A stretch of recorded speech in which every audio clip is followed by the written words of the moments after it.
Hello, MCU fans. Today we're going to talk about when does the She-Hulk happen in the MCU timeline. She-Hulk episode 1 just dropped today, and a great episode. I really enjoyed watching it. I hope you enjoyed as well. But it gave us a lot of information to try to dive into this topic. So let's see what we can find out. So first of all, I always like to look at the Disney Plus timeline. And this awesome graphic that's put together by thedirect.com shows us that Disney Plus has placed She-Hulk in between Moon Knight and Ms. Marvel. I'll admit, I kind of thought it was going to be a little earlier in the timeline. So I was a little surprised at first, but let's dive into that and see what that means. So I want to go ahead and go into a monthly breakdown of the key parts of Phase 4 because I think that is important to understand some of the things they revealed in the episode. So I've laid out everything from Phase 4 minus obviously Black Widow happened earlier, and then Loki and What If are in a different timeline. So I don't have them here, but we have everything else, including, I might point out, Far From Home and No Way Home. Now, Far From Home does not play on Disney Plus in America yet, but in Japan, it is on their timeline because they are allowed to show Far From Home. And it's actually really important because Far From Home helps us place Shang-Chi at least where Disney Plus thinks it should be placed. No Way Home still does not show up, but I've stuck it in where I think it's going to end up landing when it does finally show up on Disney Plus. So let's look at the months for each of these entities, these movies and TV shows. So we know Avengers Endgame is October 2023. We know WandaVision was a few weeks after in November. We know Falcon and the Winter Soldier is about 6 months after Endgame. And we know Far From Home is over summer break for Spider-Man, so June to July. That's what's interesting, though. Because Disney Plus places Spider-Man Far From Home before Shang-Chi, that means Shang-Chi is very likely in July. Now, I've done a separate video, and I won't go into detail on this, so you can watch that video if you'd like. But there are some good reasons July makes sense for Shang-Chi. Then you have No Way Home, which is basically covers the time frame of July through December. It's got a lot going on. Eternals is placed after Shang-Chi, so that moves it well into 2024. And because it's a late autumn movie, which again, I've got a video that talks about that, so I won't go into great detail on it, but it's in October 2024. Multiverse of Madness, November, obviously Hawkeye in December.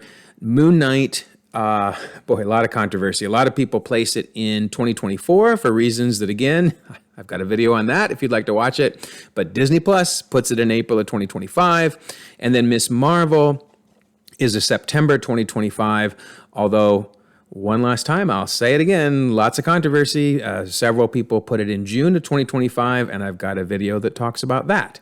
So to say that Phase 4 has been a controversial timeline placement phase would be putting it mildly. But anyway, this is at least where Disney Plus is laying it out. So that's what I'm going with for now, because I do believe that Marvel has a reason for all of this. We'll see as things continue to go forward. But anyway, so what do we do with She-Hulk? She-Hulk would fall, therefore, between April and September of 2025. And I think it's got to be closer than to Moon Knight than to Ms. Marvel. So for now, I'm going to put it in May of 2025 because there really isn't anything, at least that I saw in the episode, that specifically places it in a month, other than the closer to Shang-Chi it is, the better. So, in fact, keep this in mind because we're going to bring this back up again. Shang-Chi is in July of 2024. She-Hulk is in May of 2025. It's very interesting. Just kind of keep that in the back of your head. It'll come back up again, believe me. So, what are some of the things we learned from this episode? Well, it's very interesting. The Hulk's journey is really fleshed out. There are some things we knew, which is that he became the Hulk in around 2006 because it's clearly established in the movie and in several Marvel timelines that were released early on that he was on the run for 5 years. So he was the Hulk in and out, becoming Banner, having Hulk out moments, etc. And then we know the Incredible Hulk movie happens around April to June timeframe of 2011. And then as we mentioned, She-Hulk appears to be in May of 2025. Now, why do I bring this up? Well, an interesting fact that the Hulk mentions while he's helping train She-Hulk on how to be a Hulk is he mentions he had a 15-year and some change journey. Well, I mean, if you do the math here, it's more like 19 years, so initially I thought, well, where are they getting 15? But it kind of makes sense because in Endgame, that's where we first see him, of course, as Professor Hulk. And in Endgame, he mentions he spent 18 months on the island, which is the island, of course, we learn about in She-Hulk, where he learned to integrate himself into one person, Smart Hulk. So we also know that had to happen before the scene in Endgame. So let's say he got off the island after the 18 months around 21 and 20 or 2022. Well, there's the 15 years, 15 and change.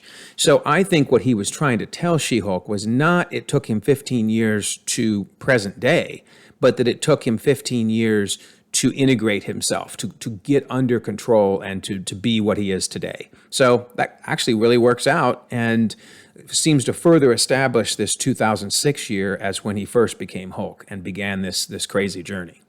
Something else is interesting about his journey. We learn a lot about his arm.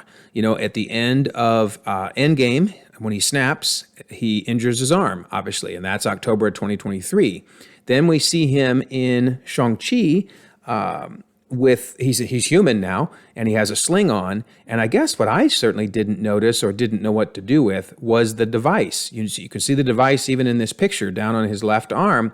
That's the inhibitor. So he had the inhibitor on for sure in July of 2024. Then the car ride where they get into the accident and he spills his blood on Jennifer is said to be a few months ago, which, doesn't really tell us much specifically, but assuming current day is May of 2025, then it's a few months before May of 2025. So maybe it's February. So what's interesting about that is that means that it took him from July of 2024 to maybe February of 2025 to heal. Okay. I mean, maybe he just takes a long time to heal. I guess we got to go with that. So that's why I'm a little surprised that they seem to be placing it in 2025. But again, it works if we just say it took a long, long time for him to heal his arm. So that's kind of interesting. Also, we get some nice ties back to the Hulk's time on Sakaar when the spaceship shows up. And I don't think I'm spoiling anything because the trailers actually showed this. But yeah, when he was on Sakaar there for the 2 years, which he references also during the episode, we saw ships just like this. And so something big's coming. There's all kinds of rumors. Maybe this is the Grandmaster coming to say hi. I doubt it. But more likely it's his son, that he birthed a son while he was on the planet, and they're coming to tell him about his son. Because there's rumors that a World War Hulk or some type of big event movie is coming up with a Hulk. So that's pretty cool. Then there's some things, so this is all episode 1, but then there's some things we've seen from the trailers that I just want to mention I think are going to be really cool as they continue to unfold. We know Daredevil is going to appear, and we now know because of the placement of She-Hulk in 2025 that Daredevil's appearance will be after both No Way Home, when he showed up as Matt Murdock, and after Hawkeye, when Kingpin appeared and was shot. Obviously not killed, although I guess anything's possible, but more than likely that will pick up with the storyline where Echo made him lose an eye, and he'll be back. But so that means Daredevil's appearance here is going to be several months, probably 4 or 5 months after, or 6 months after his appearance in No Way Home. Very interesting. Also, it's kind of fun to start trying to track Wong's outfit chronology. So in Shang-Chi, which is the first image there at the top, we see him in kind of a cool, monk-like attire. Then in No Way Home, when he says, don't cast that spell before he takes off, we see him in basically the same attire. Then in Multiverse of Madness, we see him in what certainly is a cool upgrade. You almost would call that a superhero outfit. And then, at least from the trailers, we see him again in that outfit, which makes sense because we now know that She-Hulk happens after No Way Home and Multiverse of Madness. So his costume chronology makes sense.